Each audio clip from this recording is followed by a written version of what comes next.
Sunday Mass dito sa Divino Amor Church sa mahal na ina ng laging saklolo. Tapos na ang misa dyan guys at ako ay papunta na sa aking susunod na pupuntahan. Mag-almusal muna ako dahil ako nakakaramdam na ng gutom.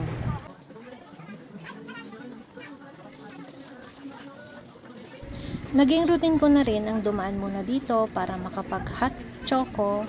Ayoko na ng kape guys dahil sinisikmura ako kaya hot choco na lang. Tsaka konting burger para meron akong lakas mamaya bago mamili. Yan. Ganyan ang aking every Sunday routine. Lagi kong ginagawa yan. Kasi minsan pag inaabot ako ng sobrang tanghali na, nangangatal ako sa gutom. Kaya nag-almusal muna ako bago pa ako mag-umpisang mamili ulit. Kahit mag-isa lang ako dyan, ay ini-enjoy ko na lang kasi yun ang pinakasilbing me time ko. Yan ang aking rest day, pahinga day. After nyan, sasabak na ulit sa pamimili. Kaya hindi ko minamadali ang aking pag-aalmusal. Relax lang at patingin-tingin sa cellphone. Yan. Ganyan ang aking gawain. After mag-almusal, ay dito naman ako tumuloy sa aking pinamimilihan. Yan. Tapos na akong mamili dyan. At konti lang naman yung pinamili ko ngayon guys. Dahil marami pa naman akong stocks. Yung mga wala lang talaga na naubos sa tindahan, yun ang aking pinamili ngayon. Hello guys! Welcome po sa aking channel at welcome po sa aking munting tindahan. Nakapamili na naman tayo. Ngayon ay araw ng linggo at yan ang aking mga pinamili ngayon.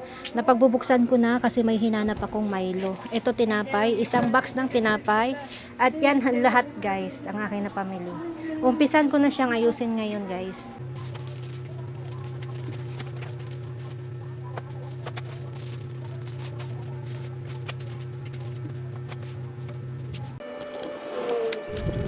After mamili ay nagiging ganito kabisi ang isang tenderang katulad ko.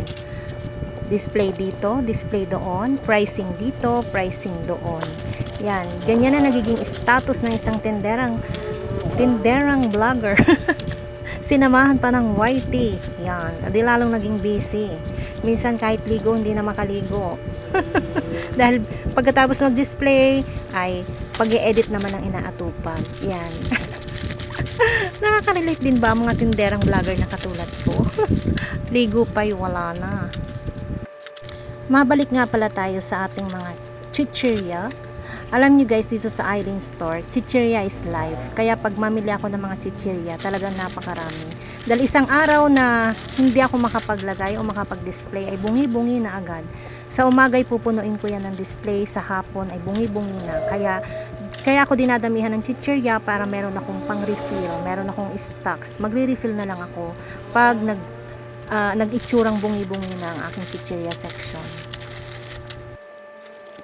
Kaya naman inuuna ko talaga ang pagdi-display ng mga chichirya bago pa ang mga pinamili kong ibang items katulad ng mga delata at ng kung ano-ano pa. Mas inuuna ko ang aking mga chichirya na naka-display sa labas.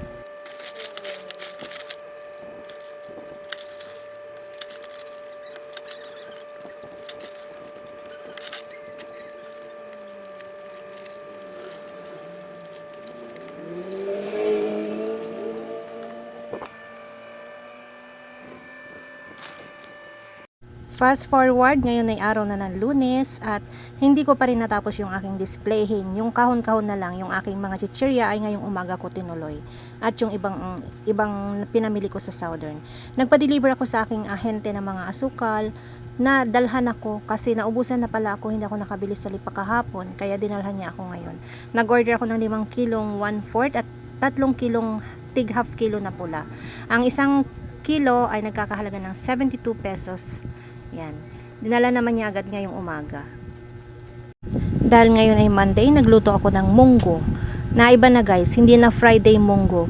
Monday munggo na. So, yan ang aking pinagkabalahan din. Nagluto din ako ng gulay na balatong para makatikim naman kami kahit papaano ng gulay.